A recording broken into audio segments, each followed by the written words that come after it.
রাখবো ছেড়ে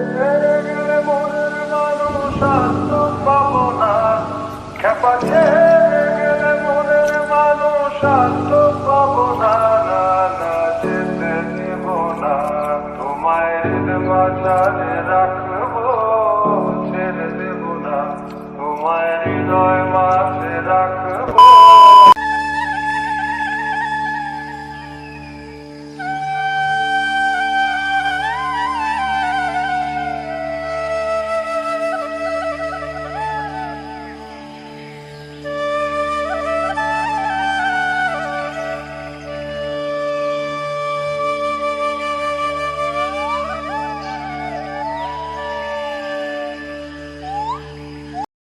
hello everyone, good morning and happy Saraswati পুজো। শুভ সরস্বতী পুজোর অনেক অনেক শুভেচ্ছা তোমাদের সবাইকে। তো তোমরা সবাই কেমন আছো? আশা করি তোমরা সবাই ভালো আছো, আর আমিও খুব ভালো আছি। আমি সুস্মিতা লাইফস্টাইলে আবারও নতুন একটা ব্লগ ভিডিওতে তোমাদের সবাইকে স্বাগত। আজকে সারাদিন আমি কী কী করবো, কোথায় কোথায় যাবো, সেটাই তোমাদের সাথে শেয়ার করবো। তো প্লিজ ভিডিওটা স্কিপ না করে পুরো ভিডিওটা দেখতে থাকো। অন্যান্য দিন আমি অনেকটাই বেলা করে ঘুম থেকে উঠি, কিন্তু আজকে যেহেতু সরস্বতী পুজো তাই ভোরবেলায় উঠে পড়েছি। এখন ঘড়িতে প্রায় 5:30 বাজে, আর দেখো এখনো অনেকটা অন্ধকার আছে। আর এই অন্ধকারেই দাদু ফুল তুলছে। দাদু কিছু দেখতে পাচ্ছিল না, তার জন্যই আমি ফুলের ফ্ল্যাশটা জ্বালিয়ে দিলাম দাদুকে। বাবা বলে গিয়েছে 7:30টার মধ্যে পুজো শুরু হবে, তার জন্যই আমি তাড়াতাড়ি করে ব্রাশ করে নিলাম। ব্রাশ করার পরে স্নান করে রেডি হয়ে চলে এলাম পুজোর ওখানে। এসে দেখলাম পুজো তো শুরু হয়ে গেছে, আর অঞ্জলি দেওয়াও হয়ে গিয়েছে। এখানে তো সবারই অঞ্জলি দেওয়া হয়ে গিয়েছে, আমি আর একটা মন বাকি ছিলাম। তো তারপরে আমরাও অঞ্জলিটা দিয়ে নিলাম। অঞ্জলি দেওয়ার পরে প্রসাদ খেয়ে চলে এলাম বাড়িতে। সরস্বতী পুজো আর আমরা শাড়ি পরবো না, এটা হতেই পারে না। বাড়িতে এসে শাড়ি পরা শুরু করে দিলাম। ছোটবেলায় কাকিমা শাড়ি পরিয়ে নিত, কিন্তু এখন আমার দিদি সবাইকে শাড়ি পরিয়ে দেয়। ওনার ডিপার্ট মেকআপ করা, চুল বাঁধা সবই হয়ে গিয়েছে, কিন্তু আমার তো চুল বাঁধা মেকআপ করা কিছুই হয়নি। তার জন্য দিদি প্রথমে আমাকেই শাড়ি পরিয়ে নিল, তারপরে ওদেরকে পরাবে। আর হ্যাঁ, সরস্বতী পুজোয় তোমরা কোথায় কোথায় ঘুরতে যাচ্ছ অবশ্যই আমাকে কমেন্ট করে জানাবে।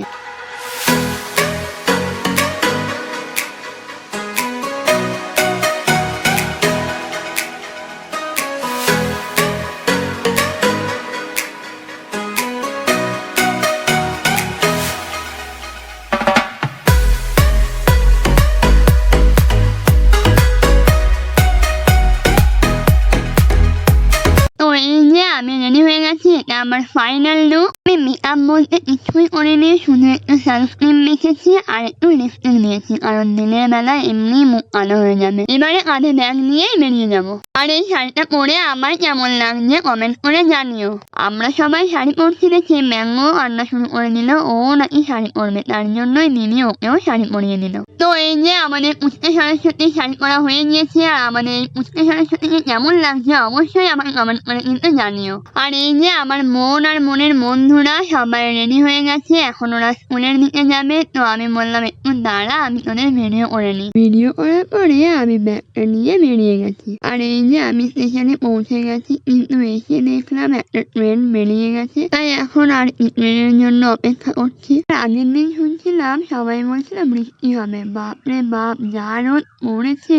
তাই 1 ঘন্টা 40 মিনিট অপেক্ষা করার পরে ট্রেনটা এলো। দেখো কত ভিড়, বাপরে বাপ, আরো যে কত ভিড় হবে তার কোনো ঠিক নেই। এত ভিড় হয়েছিল বলার মতন না। তারপরে আমি আমার শাড়ি পরেছিলাম, আমি তো নামতেই পারতাম না যদি না আমাকে একটা কাকিমা নামিয়ে দিত। ট্রেন থেকে নেমে চলে এসেছি মেট্রো স্টেশনে, আর এসে দেখলাম টিকিট কাউন্টারে এত লাইন, বাপরে বাপ। আচ্ছা, আজকে কি এরকম সব জায়গাতেই ভিড়? তো অত লাইন নিয়ে টিকিট কেটে ফাইনালি মেট্রোতে উঠে পড়েছি। এবার তোমাদের বলি আমি কোথায় যাচ্ছি। আমি যাচ্ছি উত্তর কলকাতার শ্যামবাজারে। মেট্রো থেকে নেমে পড়েছি শ্যামবাজার মেট্রো স্টেশনে। আমার এই সখীগণরা অনেকক্ষণ ধরে অপেক্ষা করছে আমার জন্য। তো মেট্রো স্টেশন থেকে বেরিয়েই ওদের সাথে দেখা হয়ে গেল, আর বকুনিও খেয়ে নিলাম অনেক। তো হাঁটতে হাঁটতে চলে এলাম উত্তরের আড্ডায়। এতটা জার্নি করা আমার সার্থক হলো। এত সুন্দর আয়োজন, মনটা পুরো ভরে গেল। আর ঠাকুরটা তো অসাধারণ হয়েছে।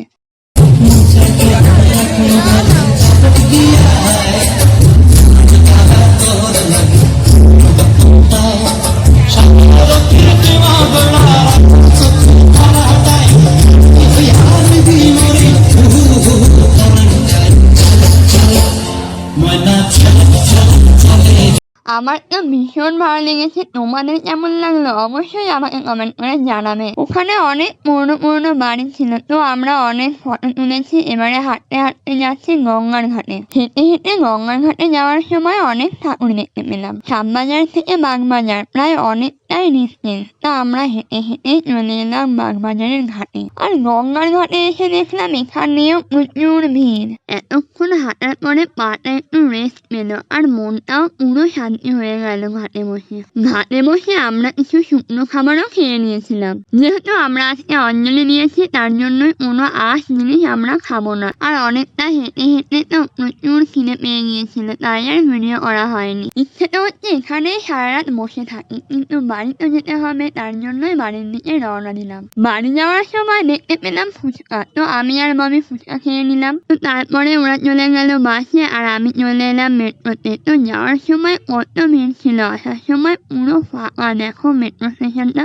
আর আমার অবস্থা পুরোই খারাপ, দেখো কানের খুলে দিয়েছি, লিপস্টিকও মুছে দিয়েছি, আর ভালো লাগছে না। তো শ্যামবাজার মেট্রো স্টেশনে যখন আমি টিকিট কাটছিলাম, তখন দেখলাম ব্যাগে এই টুটি ফুটি লজেন্স আর চিপসটা রয়ে গেছে। স্টেশনে তো অনেক মশা, ওখানে মশার কামড় খাওয়ার থেকে এই মেট্রো স্টেশনে বসে থাকা অনেক ভালো। তাই এই মেট্রো স্টেশনে বসে বসেই আমি টুটি ফুটি লজেন্স আর চিপসটা খেয়ে নিলাম। তারপরে ট্রেনের টাইম হয়ে যেতে আমি চলে এলাম স্টেশনে। স্টেশনে এসে দেখলাম ঘুটি গরম। আমার তো ভীষণ খেতে ভালো লাগে, কিন্তু এতে তো পেঁয়াজ দেওয়া থাকে, তাই আমি আর খাবো না, বোনেদের জন্যই নিয়ে নিলাম। প্রথমে কাকু এরকম ভাবে নিয়ে নিয়েছিল, কিন্তু এরকম ভাবে তো থাকবে না, তাই পরে গিয়ে আমি কাকুর কাছ থেকে একটা প্লাস্টিক নিয়ে নিয়েছিলাম। তারপরে চলে এসেছিল ট্রেন, আর ট্রেনে ভিড় ভালোই হয়েছিল। তো ট্রেন থেকে নেমে হাঁটতে হাঁটতে বাড়ির দিকে যাচ্ছি। তো আজকের ব্লগটা এই পর্যন্ত। যদি তোমাদের আমার এই ব্লগটা ভালো লেগে থাকে, তাহলে প্লিজ আমার চ্যানেলটাকে সাবস্ক্রাইব করে আমার পাশে থেকো।